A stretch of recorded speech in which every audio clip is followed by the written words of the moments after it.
Hello friend, welcome to the channel pharmacy dictionary. हमारे medicine review की series में आज मैं एक ऐसे मेडिसिन के बारे में बात करने वाला हूं जो आपको आपके कॉन्स्टिपेशन यानी कि कब्ज की समस्या से काफी हद तक रिलीफ देगा। लेकिन यह कहना बिल्कुल गलत है कि हमेशा के लिए आपको इस प्रॉब्लम से निजात मिल जाएगी, तो ये गलत है, क्योंकि कोई भी मेडिसिन ऐसी बनी नहीं जो आपको हमेशा हमेशा के लिए क्योर कर दे। लेकिन हाँ, ये मेडिसिन बाकी दूसरे मेडिसिन की तुलना में काफी ज्यादा अलग है, क्योंकि इसका जो ओरिजिन का सोर्स है वो प्लांट सोर्स है, और प्लांट सोर्स होने की वजह से इसकी आपको आदत नहीं लगती और ना ही इसके कोई साइड इफेक्ट आपको देखने को मिलते हैं। और इसके काम करने का तरीका बड़ा इंटरेस्टिंग और बहुत सिंपल सा है। आज के इस मेडिसिन रिव्यू में मैं जिस प्रोडक्ट के बारे में बात करने वाला हूं, यह है सत इसबगोल। भले ये किसी एक पर्टिकुलर ब्रांड का हो, आप कोई सा भी ब्रांड यूज कर सकते हैं, इससे कोई फर्क नहीं पड़ता। इसको कुछ जगह हस्क के नाम से भी जानते हैं और लोकल लैंग्वेज में इसे सिर्फ इसबगोल या तो भूसी के नाम से जानते हैं। बेसिकली ये एक रेशे युक्त प्लांट ओरिजिन का सोर्स है, जिसकी एक बेहतरीन प्रॉपर्टी है म्यूसिलेजिनियस, यानी कि जब ये पानी के कांटेक्ट में आता है या पानी में इसको सोखा कर रखते हैं, मतलब डीप करके रखते हैं, तो ये स्वेल होने लगता है और एक चिपचिपा सा स्टिकी सब्सटेंस जैसा बनने लगता है। और यही इसके काम करने के तरीके हैं। अगर आप फार्माकोलॉजी के बारे में थोड़ा सा जानते हैं तो ड्रग के काम करने के अलग अलग प्रिंसिपल होते हैं। यहां पे ये जो ड्रग है वो किसी रिसेप्टर थ्योरी पे बेस ना होकर के केवल इसकी फिजिकल प्रॉपर्टी पे काम करता है, यानी कि ये वाटर को एब्जॉर्ब करके बल्क फॉर्म करने लगता है। बल्क फॉर्म क्या है? इसी कारण से इसको बल्क लैक्सेटिव की क्लास में रखा गया है। बल्क मतलब होता है साइज में स्वेल हो जाना, एक्सपेंड हो जाना। अगर आप किसी भी चीजों को पानी में डुबोते हो और वो धीरे से पानी को एब्जॉर्ब करने के बाद स्वेल होने लगता है, तो दैट इज सिंपली रिप्रेजेंटिंग कि वो उसका बल्क जो है बढ़ रहा है। इस सत इसबगोल यानी कि भूसी यानी कि हस्क की खास बात यही है कि जब कभी भी हमको कॉन्स्टिपेशन होता है और हम उस कॉन्स्टिपेशन को ठीक करना चाहते हैं तो इसका यूज आसानी से किया जा सकता है। चलिए सबसे पहले ब्रीफिंग में समझ लेते हैं कि कॉन्स्टिपेशन है क्या, उसका कारण क्या है। मैं एक डेमो भी दिखाने वाला हूं ताकि आप कॉन्सेप्ट को बहुत आसानी से सीख जाएंगे और समझ में भी आ जाएगा। कॉन्स्टिपेशन एक ऐसी कंडीशन है, एक ऐसी अवस्था है जहां पे हमारे इंटेस्टाइनल पार्ट में, लार्ज इंटेस्टाइन में प्रेजेंट जो फीकल मटेरियल है वो वाटर के एब्सेंस में या वाटर की कमी में वो धीरे धीरे हार्ड होने लगते हैं।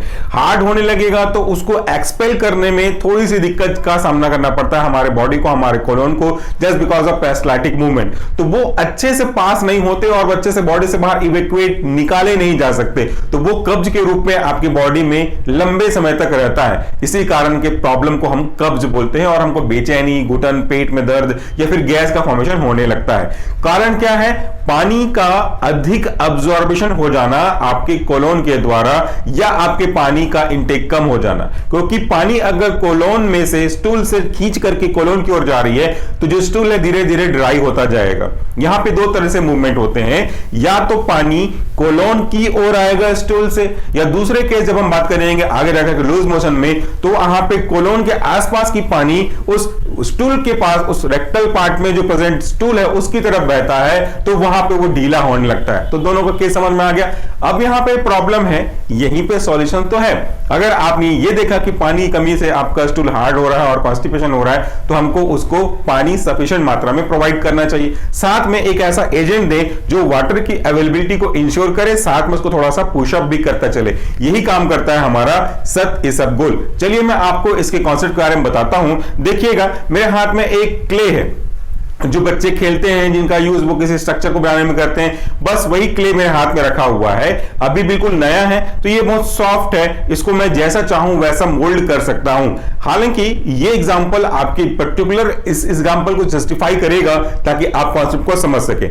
अगर ये सॉफ्ट है तो जिस तरीके से प्रोपेल किया जाएगा, मेरे हाथ के मूवमेंट में जो प्रेशर है वो इसको एक प्रॉपर शेप दे रहे हैं। जब कभी भी इसको काफी देर तक ऐसा खुला रखा जाए या कोई ऐसी सिचुएशन जनरेट हो जाए, सर्कमस्टेंसेस जनरेट हो जाए कि यहां से वाटर का इवोपरेशन होना शुरू हो जाए, तो ये हार्ड होना शुरू हो जाएगा। और जब ये हार्ड इनफ हो जाएगा तो आप ही खुद सोचिए, क्या मैं इस पे अगर प्रेशर अप्लाई करता हूं तो उस आसानी के साथ ये मोल्ड हो पाएगा या आगे पुश हो पाएगा जैसा अभी नए कंडीशन में, गीले की कंडीशन में हो रहा है? शायद क्या नहीं हो पाएगा। और यही कारण है कि उनका प्रोपेलेशन जो आपके पेरिस्टाल्टिक मूवमेंट है इसके थ्रू आगे नहीं हो पाता। अब इसका सॉल्यूशन क्या है? अगर मैं कैसे भी करके इसके अंदर वाटर से वापस से वाटर की एबिलिटी को इंश्योर कर दूं, तो ये धीरे धीरे फिर से नम होने लगेगा, गीला होने लगेगा, और इसको हम वापस से मोल्ड कर सकते हैं और वापस से पुश करके इसके साइज में इंक्रीज कर सकते हैं। इसके क्या तरीके हो सकते हैं? हम जब ये सत इसबगोल लेते हैं तो एक भूसी का काम करता है। जब आप इसको पानी में या दूध में, बच्चों को भी दे सकते हैं, उनको डिप करके रखते हैं सफिशिएंट अमाउंट में, तो एक लंप फॉर्मेशन कर देता है। आपको यहां भी एक वीडियो दिख रहा होगा या फिर बीच में दिखा दूंगा आपको मैं प्रोसेस को पूरा प्रैक्टिकल तरीके से। वो आगे जाके चिपचिपापन बनने लगता है। जब इसको हम पी जाते हैं तो वो पूरा एक लंप जैसा आपके इंटेस्टाइन में पहुंचता है और उस वाटर को धीरे धीरे रिलीज करते चलता है, ताकि जो सूखा हुआ स्टूल है वापस से नम होना शुरू हो जाए। और साथ में पीछे एक प्रेशर भी अप्लाई कर रहा है, क्योंकि उसके साइज बहुत ज्यादा बढ़ गए हैं, बहुत ज्यादा इनलार्ज हो गए। थोड़ा सा भी अगर आप एक चम्मच लोगे, उसको पानी में, दूध में रखोगे, तो वो पूरे कप में पूरा स्पेल हो जाता है, वो बहुत ज्यादा बल्क बनाने लगता है। ये उसकी काम करने का तरीका है। मैं समझाता हूं आपको। आपने तो अभी ये देखा क्ले का, दूसरे मेरे हाथ में एक वेट टिश्यू है जो हम लोग अपने फेस को वॉश करने में यूज करते हैं, क्लीन करने में यूज करते हैं। ये नम टिश्यू है, ड्राई टिश्यू नहीं। अगर मैं इस नम टिश्यू को इसके ऊपर ऐसे लपेट दूं और इसमें पानी की कुछ स्प्रे मार दूं, तो आप देखोगे कि ये हमेशा थोड़ा थोड़ा गीला भी रहेगा। ये चीज तो हम अपने घर में भी करते हैं ना, आटे के लोई को खुला ना छोड़ करके एक गीले कपड़े से ढक के रखते हैं, ताकि वो नरम भी रहे, सूख मत जाए। अगर सूख जाएगा तो उसकी रोटी बेलना पॉसिबल है नहीं। लगभग ऐसे एग्जाम्पल आपको डेली लाइफ से उठाने चाहिए, ताकि आप कॉन्सेप्ट को समझ सको, और उसके बाद फिर आपको रट्टा मारने की जरूरत पड़ेगी ही नहीं पड़ेगी। तो ये जो हमारा इसबगोल है, सत इसबगोल है, बल्क फॉर्मिंग एजेंट है, हस्क है, भूसी है, वो वाटर को इंश्योर करता है और वहां पे आपका जो स्टूल है वो सॉफ्ट रहता है। अब देखिए वापस से सॉफ्ट नजर आ रहा है, हालांकि आप छू के तो महसूस नहीं कर पाओगे, बट ये मैं महसूस कर सकता हूं कि ये गीला हो गया है। और जस्ट बिकॉज कि इसमें जो पानी रखा था आपके टिश्यू में,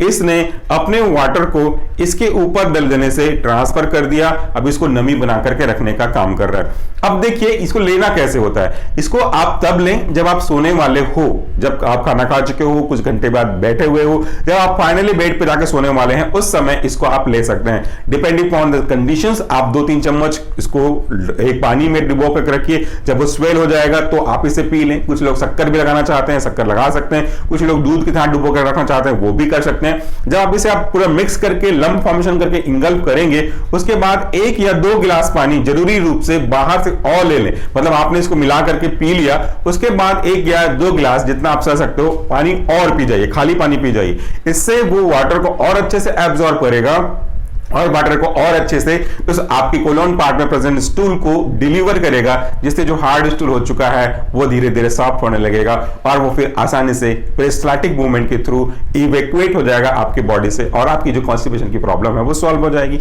ऐसे कई दवाइयां मार्केट में अवेलेबल हैं जो एलोपैथिक है, जो सिंथेटिक हैं, उनमें केमिकल्स होते हैं जो लत लगाने की आदत रख सकते हैं, या तो फिर आपके पेट में क्रैम्प जनरेट करने की प्रॉब्लम क्रिएट करते हैं।